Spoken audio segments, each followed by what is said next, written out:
Oh my goodness. Okay. This is the biggest audience I've ever spoken to. And I'm feeling very nervous, but mostly what I'm feeling nervous about is being able to say all I want to say in 30 minutes. So, and handle a clicker at the same time. But, so I am working on a book that's basically an argument for, or a way of thinking about how our theology provides for a deep integration of spirituality and sexuality. That we have this beautiful understanding of both embodiment as not only not something that interferes with spirituality, but essential to our spiritual development. And we have a theology of eternal progression and very much a relational theology, that love is our highest aim, that love is what anchors and propels this progression that our earthly existence is so much about. And so this theology of embodiment is especially remarkable because many Christian interpretations of the body is that it's Satan's playground. It's the idea that the body, the passions, that they interfere with our spiritual lives, that it hinders our ability to know God. And yet we understand that not only is the body not an impediment, but it's actually critical to us being able to be agents in the world, to choose to become more like our parents in heaven, and to learn and love through the body. So given that we have this amazing theology, why do so many Latter-day Saints, why am I so popular?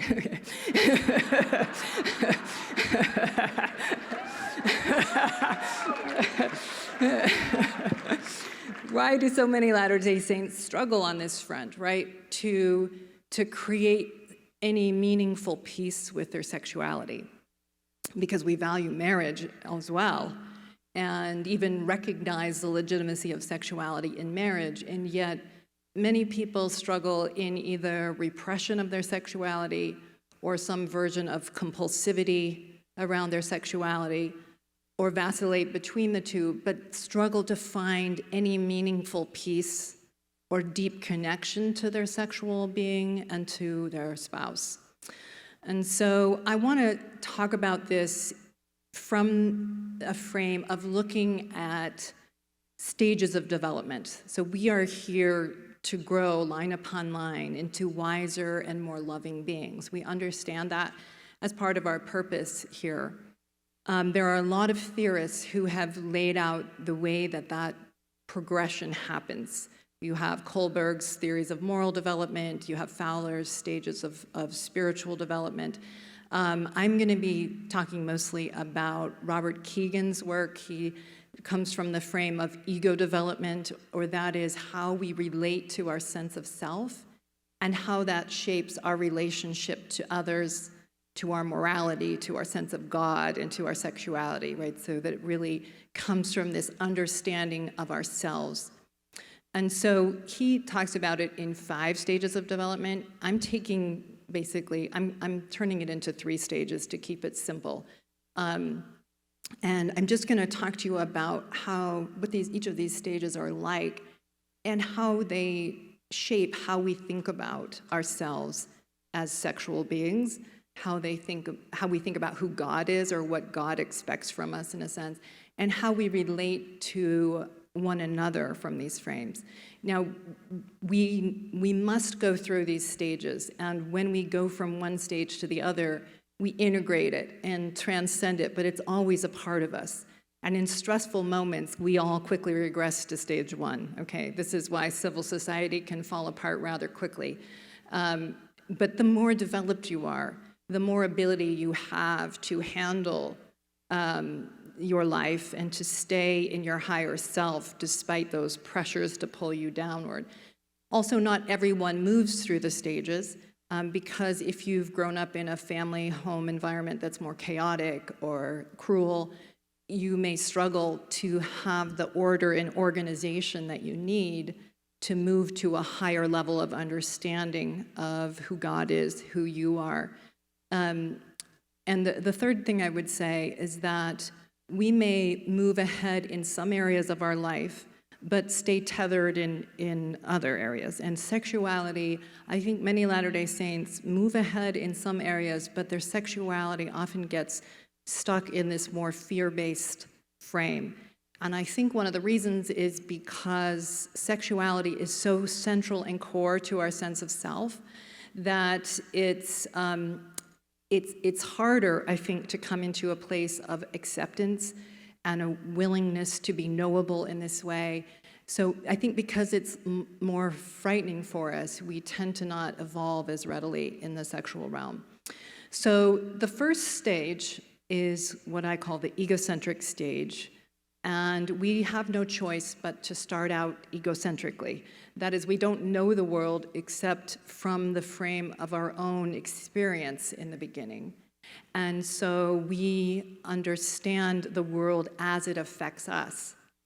And so we are self-preoccupied, and we're focused on our own desires and impulses and feelings.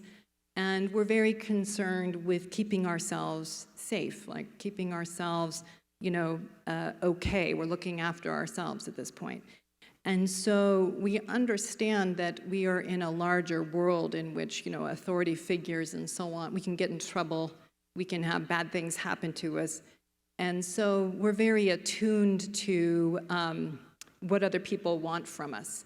And so a lot of times our sense of right and wrong is really determined by not wanting to get in trouble. And so so we want to avoid people being upset with us. This is a story about me when I was little. I had just learned to write my name, and so I wrote my name on the wall behind the couch with a backwards J. And my older brother said, hey, Jennifer, did you write your name on the wall? And so I'm sitting there thinking, do I want to tell the truth or not? And he said, listen, you won't get in trouble if you tell the truth. The most important thing is you tell the truth. So I thought about it a little bit more, and I was a child of little faith, and so I said, no, actually, Carl did it. So I pointed to my brother who's crawling on the floor, that I was framing him. So in this stage, you're not yet able to really think about what your impact is on others. You're not thinking about how your actions might affect another person. You're thinking about how they affect you. So, okay, so now, again, most people are able to grow around age 7 or 8 into more relational awareness. They're more able to think about how their actions impact others, and I'll talk about that stage more in a minute. But if people, again, are in an abusive home, a chaotic home, the sense of consistency that you need in order to learn how to regulate your impulses and regulate your feelings to grow into that deeper awareness of others sometimes doesn't fully become possible for a child. And so a percentage of the population stays in this stage of egocentrism in terms of how they think about morality. So someone in this stage might well be quite focused on authority figures. They're looking externally to regulate their behavior. This is often how people relate to their sexuality, right? They're going to a bishop, an angry spouse, a sponsor. There's an external authority that they utilize to try to help them regulate what feels like impulses out of control. And so, and if they're relating in their marriage, how they relate to other people is somewhat of what Kohut, a post-Freudian theorist, called self-objects, that you think you care about others in as much as they serve you or in as much as they reinforce you, right? You're looking for that reinforcement through others. And so you may well and then also be sexual in this way, right? that this is a way to get your needs met, to be gratified, but you're not really in a position yet to care about your impact on another person. So, and so this self-preoccupation can express itself either as indulgent behavior, gratification-seeking behavior, or it can also be in the form of repression. So for example, I had a client who grew up in a very authoritarian home, and her parents, when she was 16, she had a nice enough boyfriend, but her parents were terrified of her emerging sexuality. And so they were accusing her of having sex with him, even though she wasn't, and restricting everything she did and excessively punishing of her. And so that, coupled with lessons at church teaching that you can lose your value by being too sexual, she, out of her safety needs, her desire to manage her own interests, right, shut her sexuality down completely. And so, going into marriage, she felt broken because she had shut it down so completely that she really had no basis in which to engage a sexuality that she never dared to integrate into her sense of self. And, a lot of people are teaching sexual morals from this frame, this very dualistic frame, where the experience is, for many people, sexuality really is a threat. I feel out of control, or I'm going to lose I'm going to lose the acceptance of others or safety if I'm sexual, or I feel like I can't manage this part of myself. And so it really does it's really experienced, or if one is sexually abused, it's experienced as completely antithetical to the spiritual or to the good. And so there is no overlap for someone in this mindset around sexuality, between sexuality and spirituality. You are either good and stepping away from the sexual, or you are bad and indulging the sexual. Okay, so I feel like I'm in a class. Questions? No, we're not going to do questions. Okay, so the second stage I want to talk to you about is what Keegan calls, he calls it the stage of the socialized mind. I'll call it the social stage. That is, we start to become aware of others, and we become more concerned with how we impact others. And we move from this me focus to a we focus.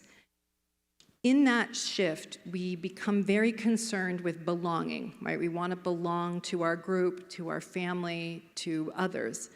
And an important way to belong is to learn what the rules are of the group, what makes you acceptable, what makes you worthy, right? What makes you the right kind of person that you won't be thrown out of this social group. And so we belong by learning the rules, right? What are the mores of the group? We learn rules like the law of chastity, or we learn, the golden rule. We learn ideas about who boys are supposed to be and who girls are supposed to be. We start thinking in terms of roles, okay? So in this stage, we can't yet think for ourselves, right? We need this stage. We in order to be able to think for ourselves, we need to first start with inheriting the thinking of the people that we live amongst. And so our sense of self is deeply shaped by how others feel about us. And this is what Murray Bowen called a reflected sense of self. You aren't yet capable of holding a sense of self outside of how others feel about you. And so you look to others to know who you are. So if an adult says, hey, you're good at math, that becomes internalized as a self-concept of I'm good at math because others say I am, right? Because others experience me this way. So, what people usually get married in this stage, okay? And, well, if they're lucky, they're in this stage. They may still be in stage 1. But if it's usually in the frame of needing and needing to be needed, right? How many of you out there married someone who you thought needed you so they wouldn't leave you, right? On some level, they would depend upon you, or they at least needed to be needed by you. They felt good at being the stronger one, stronger than you, helping you find your way.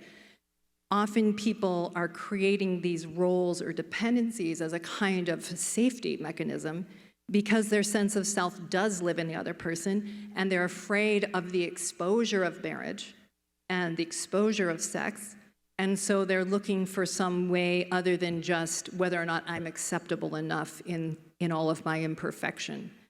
And so in the church, we're very good at helping people move to this stage of development, which is not a small thing to say, right? The church is good at teaching us our sense of responsibility to one another, what our roles are, how we can serve one another.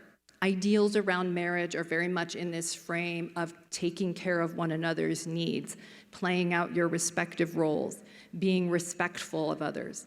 And, if the soonest you can really master what is required of this stage is in late adolescence, and that's when you might call your teenage child responsible, okay? That's when you know that they have kind of accomplished what is needed to live responsibly in the world.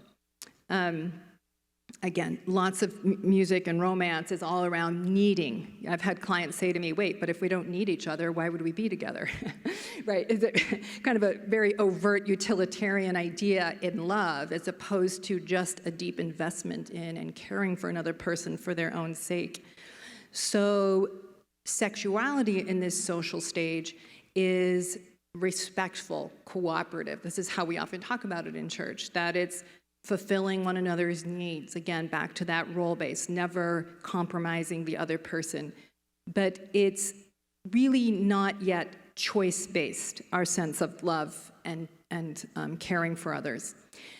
Again, as well, because we care so much about belonging, just the framing of worthiness interviews speaks right to the fear of a stage 2 person, that your sexuality will undermine your value, your worthiness, whether or not you'll be lovable, right? So a lot of people fear that their sexuality will keep them from being accepted and worthy and loved by another, and that's why it's so hard to really inhabit their sexuality. Just a Howard W. Hunter quote right to this point of how we often talk about this at church. Tenderness and respect, never selfishness, must be the guiding principles in the intimate relationship between husband and wife.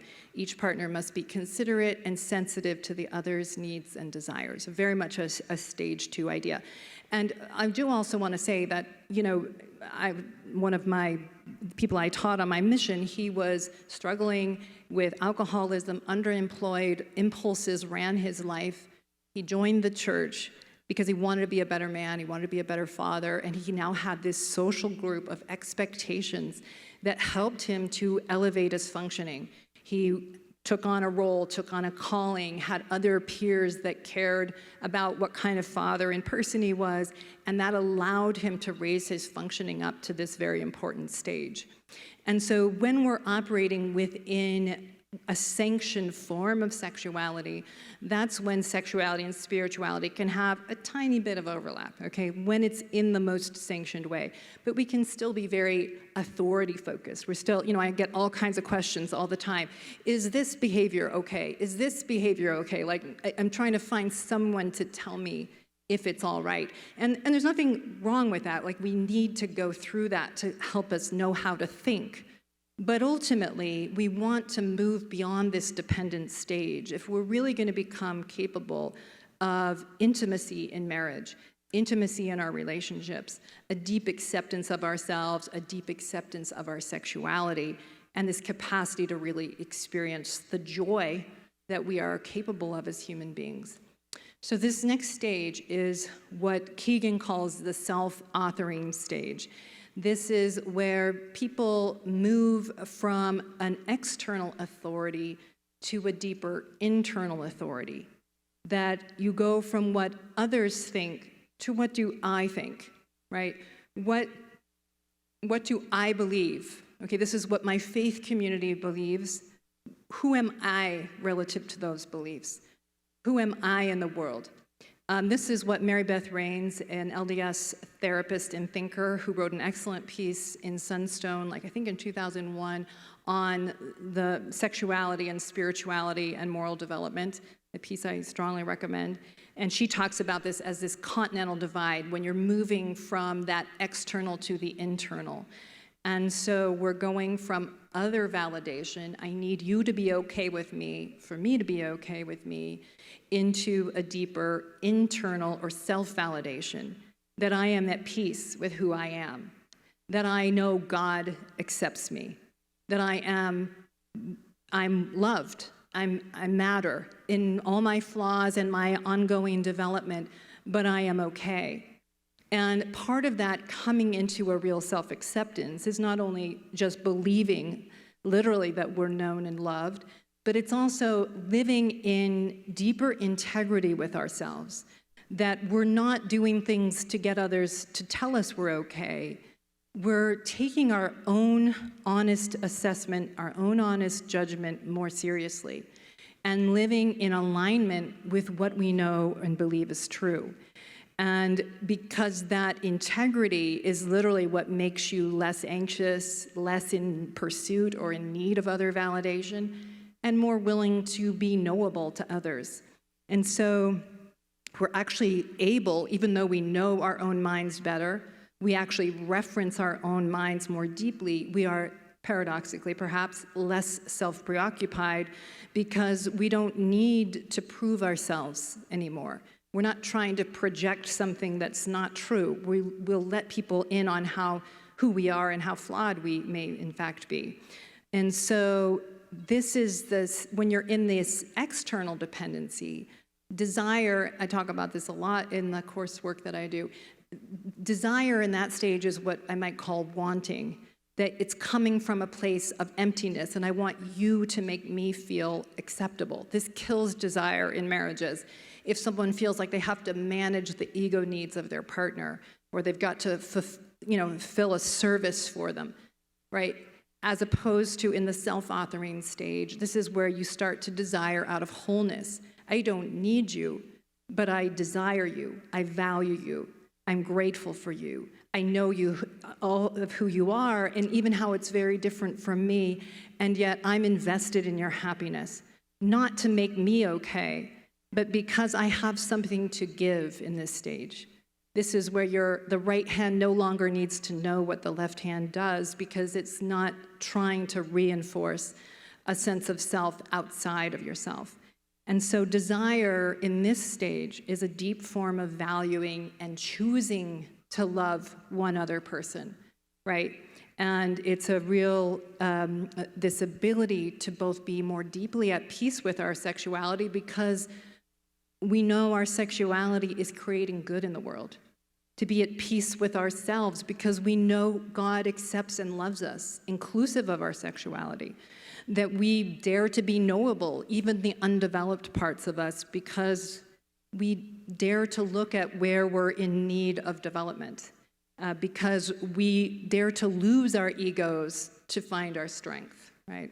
And so this is where couples can often talk about this deep sense of transcendence and connection that is a part of sexuality and spirituality, that they begin to experience a deep anchor and groundedness as well as transcendence through a kind of rich embodied love. And this is where we become capable of a kind of joy and celebration of life and celebration of one another that's so precious and such a gift. And yet our ability to really come to know how sexuality is a pathway to our spirituality and vice versa is through this process of learning how to love ourselves, to accept ourselves, and to love one another. And marriage, this divine institution, is that workspace. It pressures us to face who we are, to face this frustratingly different person sometimes and know what it is to see ourselves reflected in what they know about us, and to have the courage to grow and to love and become more deeply capable of knowing and being known, and knowing that some of that beauty and joy that is a gift to all of us as children of God. So with that, I'll stop and then talk to Ty.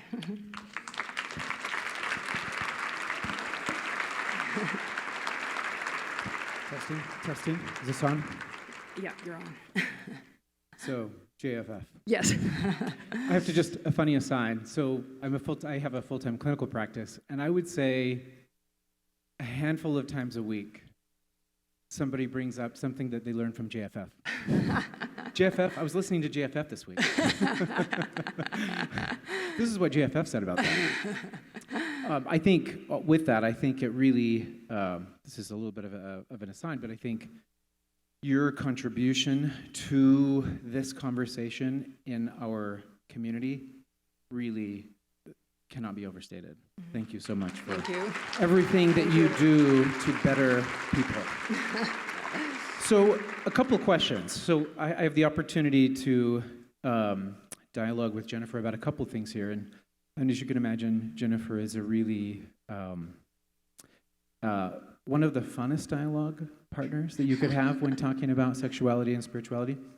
Now, as you were talking about this frame, it's all about how a lot of this stage how it manifests itself, right? But also how marriage can pressure that. As of, what was it, May or April General Conference 2021, we got the message that, since 2019, more than half of all adults in the church are single.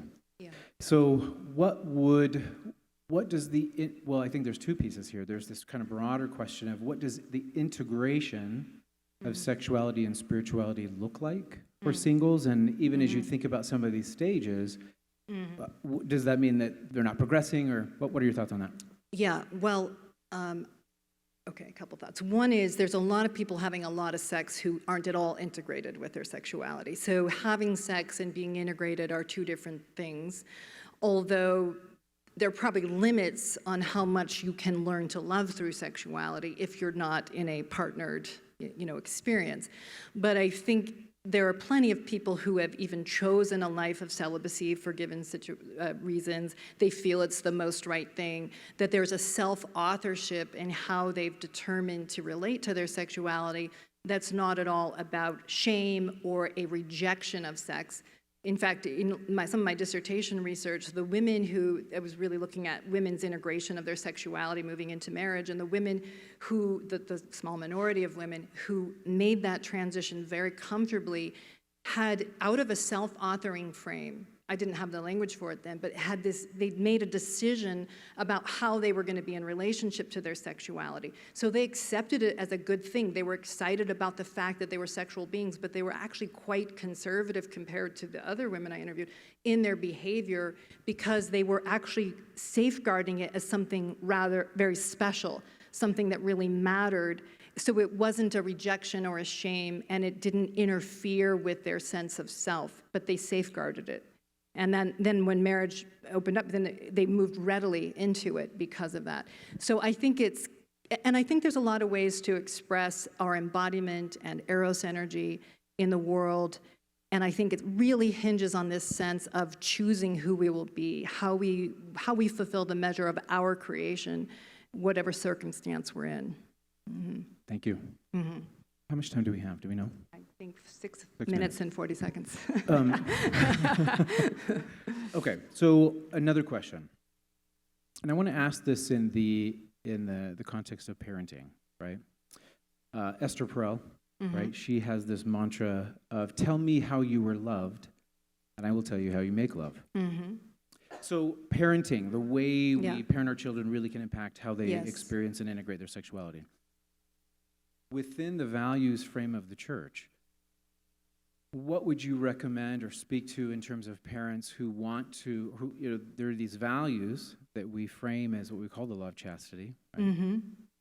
But who also want to really open up to and nurture and facilitate this development?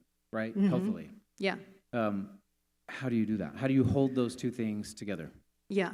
Okay, good. So I think parents are living in this sort of duality of this is wonderful and not yet. And that's kind of it feels like a contradiction, but doesn't need to be a contradiction. So I think, first of all, the way the parents live, if you think sex is a terrible thing, you're going to have a hard time not communicating that to your children, no matter how much you tell them it's a beautiful thing. Okay, so your children do track how you feel about your own embodiment, how you feel when your spouse touches you, how you feel in your own skin, and so you're giving a lot of messages around that. But you can really speak in terms of it's a bad and dangerous thing, or you can speak in terms of it's a beautiful, a potentially beautiful thing, and so how you safeguard this. I mean, I think Carolyn Pearson talked about this in the interview she did with on the Faith Matters podcast around, do you use it to shame, or do you create a safety around it that's a celebration? And so, if you really mean it, kids get that. And so I think it's helping kids also to become also choosers, not fear-based. I think we do way too much of fear-based and worthiness ideas that really actually interfere with our goal, as opposed to it's a great thing, and how you relate to it matters, and how it affects you and others. It's a very powerful language. So being wise in how you relate to yourself and others with it is really critical. So it's a kind of elevation, but and you can say, you can be destructive with it. So you want to safeguard in that sense, but you're really pointing them towards what's possible. So would it be safe to say that what we're modeling in terms of our own stage development is going to be one of the most powerful teachers? Yeah, exactly. And so you can give a stage 3 vision while shaping the environment at stage 1 needs and stage 2 needs. Like a teenager, you're going to give them safeguards that you give them enough agency to start sorting out who they are, but you keep the stage 3 vision in mind and talk to them about that. Mm-hmm. Thank you.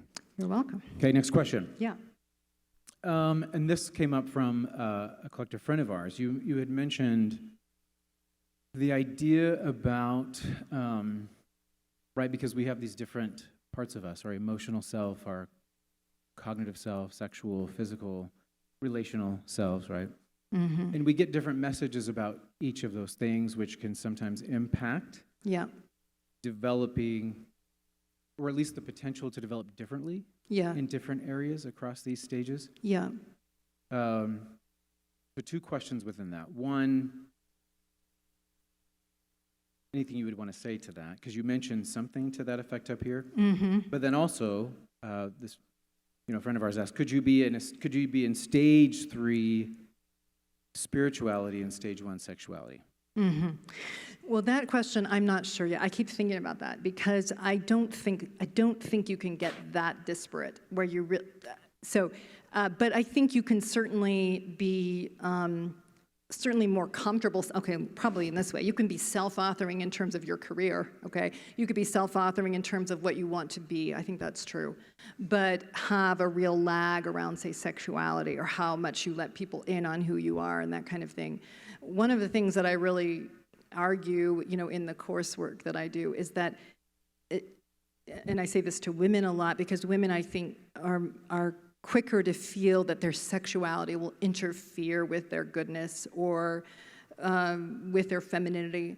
But I really think if you don't integrate your sexuality, it really kind of tethers you to the ground. It holds you back because there is something in being able to truly accept ourselves, to truly accept this beautiful body that our parents in heaven have given us, and to love this body for how it serves us, for how it allows us to create and do, and to trust the body. Again, this is something Carolyn Pearson was saying, to trust the body, right? You need to bring your higher self to the body, but you trust the body because the wisdom that's a part of us knowing ourselves, knowing that internal anchor, that internal source of wisdom, that when we create that division, it really means that the whole project gets held up. And so I think it's a piece that, as Latter-day Saints, we really need to heal around, and we need to do a better job of teaching our children and learning within ourselves so that there's more actual joy. We talk about joy, but none of us actually believe we get to have it. and I think as in a more stage 3 position, you're more receptive to the beauty in the world, to the idea that a partner can actually love you as you are. So you're more able to receive that kind of nurturance and pleasure as well as give it generously. And I think God wants us to have that beauty as an antidote to the chaos and the difficulty that we also confront. So, yeah. Thank you. Thank you. We have 30 seconds left, so we're gonna own all 30 of those. I want to circle back, and this might be too long for us to spend very much time on, but with the singles question. Mm. And the idea, you said something to the effect of being able to channel Eros. Did you say that? Yeah. Mm-hmm. So I want to investigate that for a second. Mm-hmm. Because we, I think, problematically have conflated intimacy and sex Yeah. in our culture. Yeah. And that may be whether it's an expression of anxiety or whatever with the S word, we feel uncomfortable. Right. But there's a sense in which we've done ourselves a disservice, right, in conflating those two. Yes. Where there's lots of sex where there's no intimacy, and there are ways to experience intimacy without sex. Right. So is there anything that you might speak to in terms of this? What would it mean as a single person to integrate sexuality with our spirituality and to be able to sublimate, to channel that into deeper connection, intimacy on a human level? Yeah. You know, one of the things I tell clients is, how we do human will be the greatest predictor of how we do marriage, right? Yeah, this is a big question, but I'll be very fast. Just the Eros energy is expansive energy. It's what makes us feel alive. It's what is at the core of creativity. It's what the core of happiness in marriage, actually, is when people feel that a marriage expands them, they're happier. And so one may, out of that self-authoring, make a decision to not engage their sexuality in a relationship, but when it's done out of a choice, well, you have this creative energy. You are looking for other ways to express that energy into the world and to create and to offer out of out of this way that you're living in your life. And so there's many ways to channel that powerful creative energy. Yeah. Thank you, Jennifer Finlayson-Fife. Thank you.